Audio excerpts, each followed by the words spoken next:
Hey everybody, and welcome to the 5 Bytes Podcast. I'm your host, Rory Monahan. The podcast is brought to you by Goliath Technologies and Liquidware, who can help you tame the EUC beast and provide superior end-user experience in your organization. And now some news. Oh boy, there's a 0 day again. Stop everything and patch right now. Well, there is a 0 day, and hopefully there will be a patch soon. But at least in my opinion, this one is a little less risky than some have been in the past. Ars Technica have reported that researcher Sandbox Escaper highlighted the exploit with an example on his GitHub repo. This particular exploit leverages impersonation with the data sharing service to acquire elevated privileges. In the example shared by Sandbox Escaper, his script uses the exploit to delete the Windows PCI driver with the elevated privileges, and in effect making a Windows machine completely unbootable. As the data sharing service was only introduced with Windows 10, the exploit will only affect Windows 10, Windows Server 2016, and Server 2019. I guess we'll just have to wait and see if a patch is forthcoming from Microsoft, possibly on Patch Tuesday, which is still a couple weeks away. Alexa for Business is set to open up to third-party device makers. As TechCrunch.com reported, Amazon says it's already working with several brands on integrating Alexa into their own devices, including Plantronics, iHome, and BlackBerry. And it's working with solution providers like LinkPlay and Extron, it says. You may recall on a previous episode of the podcast that I mentioned Citrix has also begun to integrate with the For Business platform, as was announced during their Citrix Synergy event earlier this year. The Alexa for Business capabilities are provided as an extension to the AVS Device SDK, starting with version 1.10, which is available to download from GitHub. It'll be interesting to see how much of a foothold these personal digital assistants gain, both on the enterprise and the consumer side. Obviously, there's already somewhat of a presence on the consumer side, but I assume there's yet more potential growth there. It appears the list of Windows 10 base apps that could be removed is set to increase. The latest preview build of Windows 10, build 18262, enables a removal of apps such as Mail, Calendar, Movies and TV, and the Groove Music app. Some promoted apps, like that stupid annoying Candy Crush game, unfortunately still remain. It has been announced that Mozilla is providing a huge backing to the Tor project. They have committed to matching all donations made to Tor. The Tor project has a bold mission: to take a stand against invasive and restrictive online practices and bring privacy and freedom to internet users around the world. Countries like Egypt and Venezuela have tightened restrictions on free expression and accessing the open web. Companies like Google and Amazon are mishandling people's data, according to the Tor project, and growing the surveillance economy. And some nations are even just shutting off the internet completely to quell possible dissidents.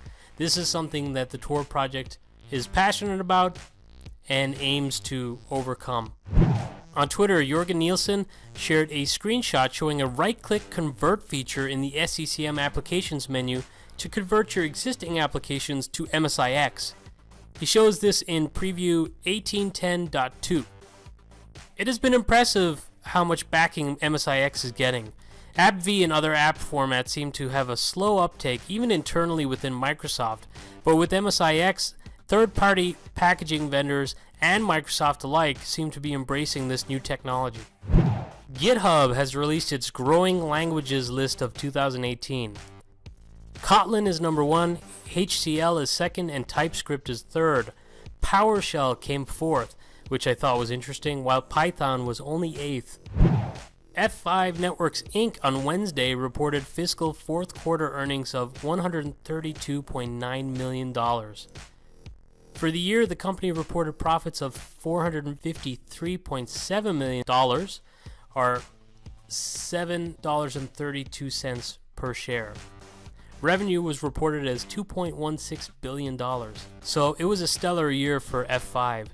In other tech stock news, Citrix beat expectations this quarter, ServiceNow had a solid showing, and Microsoft continued their massive surge with impressive gains in Q4 and the year overall.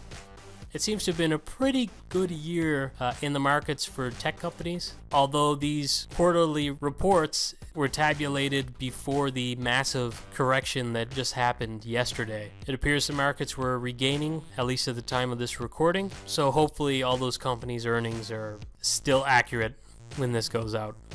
JAMF have announced Microsoft Azure Active Directory support to JAMF Pro and JAMF Connect. This is a pretty big move as it enables users to get their Windows device out of the box and log in with their AD credentials. JAMF already provides the most rich experiences for managing iOS devices, so this support will extend their benefits to an even larger audience. And now for this episode's hot job. I was at a little bit of a loss this week as nobody recommended a job. I did something I never thought of doing before. I looked up the best places to work in 2018, and the highest rated workplace on Glassdoor is Facebook. While researching, I found they are advertising for a system architect. The candidate should have a master's degree in engineering, physics, computer science or equivalent, 6+ years of experience in research or advanced development, experience in developing advanced systems with multifunction, multidisciplinary threads, communication experience, and experience working cross-disciplinary and mentor best practices and team members, and experience managing hardware or device development or rapid prototyping projects.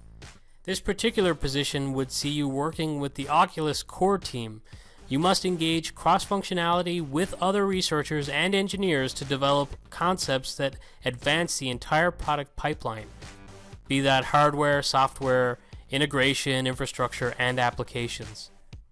The master's degree requirement may rule out a lot of people, and they actually state that candidates with a PhD are also preferred. It's interesting that Facebook seems to be doubling down on education requirements, whereas other organizations who in the past required quite a high level of education have been removing that requirement as they found that it wasn't necessarily getting them the best candidates possible. Regardless of that, this position is based in Menlo Park, California. And now for this episode's scripts, tricks, and tips. In keeping with the social media trend, I had a conversation recently that I wanted to relay as a tip for this episode. Now, I may be preaching to the choir. Those who are into podcasts tend to be up on internet trends, but maybe you shy away from social media, which is totally understandable. My conversation was around the value of Twitter as a tech resource. People think Twitter is stupid and people share what they are eating and dumb things that they're doing. In actuality, some very bright people such as, say, Aaron Parker, Helga Klein, Steve Greenberg, Jarian Gibson, and so many others in the tech community share incredibly valuable information and advice on Twitter. You won't just find celebrities like Kanye West, Katy Perry, and Donald Trump on there. You'll also find the owners of some of your favorite tech, be it product leads for Microsoft products like MSIX, Windows, System Center, CTOs, CEOs. You can instantly communicate with all levels of techies. Bloggers are very active at promoting their blogs on Twitter, and I find it's the best place to actually go ask them follow-up questions and get pretty quick responses. It's better than comment sections on people's blogs or tech forums, in my opinion. You also have the ability to create lists for each different type of tech that you care about. You could set up notifications for, say, maybe when Michael Niehaus tweets, because he tweets a lot of information about Windows. Maybe that's what you're after. Or possibly when I tweet from the 5 Bytes Podcast Twitter account, you could set up notifications there just to keep abreast of when there's a new episode of the podcast out. I'm not exaggerating by any means when I say Twitter is actually the most valuable learning tool that I have. As usual, all articles I referenced can be found on 5bytespodcast.com with this episode, which is episode 43, under reference links. If you like the podcast, by all means, tell your friends, share it with them, give them the link to 5bytespodcast.com. If you want to keep up on all the episodes, enable notifications on the Twitter account or possibly on Soundcloud. Subscribe on iTunes or Apple Podcasts, whatever your preferred platform is. And as always, thanks so much for listening.